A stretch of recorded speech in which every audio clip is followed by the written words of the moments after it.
So I believe there are a lot of different criteria for authorship, and it's a very complicated story. For me, the first thing is simply who did the actual experimental work in the laboratory. And for me, it doesn't matter whether that person's an undergraduate, a graduate student, a postdoc, or a technician. If they are actually involved in doing the hands-on experiments in general, I feel they should be authors on the papers. I think a more complicated question comes if someone in a group of scientists suggests an idea but doesn't pursue it, or isn't the person who pursues it, should they have their name on the paper? That's a much more complicated question. And generally, I think it depends a bit on how novel the idea is. So if somebody comes up with a very novel idea and suggests to somebody else that they try this, then you might, if it were a very important subject, you might want to include them also on the paper.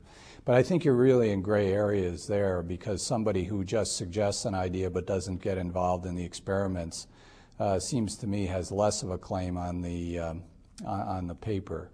There are people who would claim the opposite, though, that the basic authorship of the idea belongs to the person who actually thought it up, and therefore they should really have first claim on the paper, and the people who just execute it shouldn't have such high claim.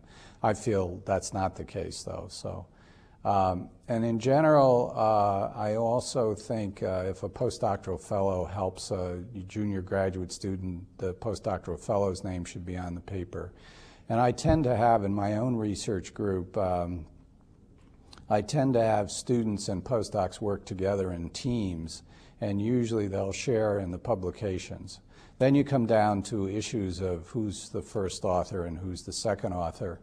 And usually what I do is the first author is the person who actually writes the draft of the paper. Normally, you have to charge one person with writing a draft of the paper, and that person becomes the first author. Then second, third, fourth, fifth authors are decided by usually the custom of the group, or if you're in some sort of a collaboration, that often gets decided by the senior members of the collaboration. My other custom is that in almost all cases I put my own name last on the paper, assuming I've actually had some input to it besides just raising the money, which of course I usually do have that input. I think one of the complications that people don't always understand about senior authors and fundraising is that the process of fundraising is also the process of idea generating. So that when you say, well, that person only got the money for the project, they didn't really have anything to do with it, that usually is not the case, because normally what happens is that for the senior investigator to actually get the money from a granting agency, they've had to go through multiple thinking about the project and the ideas. And so they've actually had real contributions to it.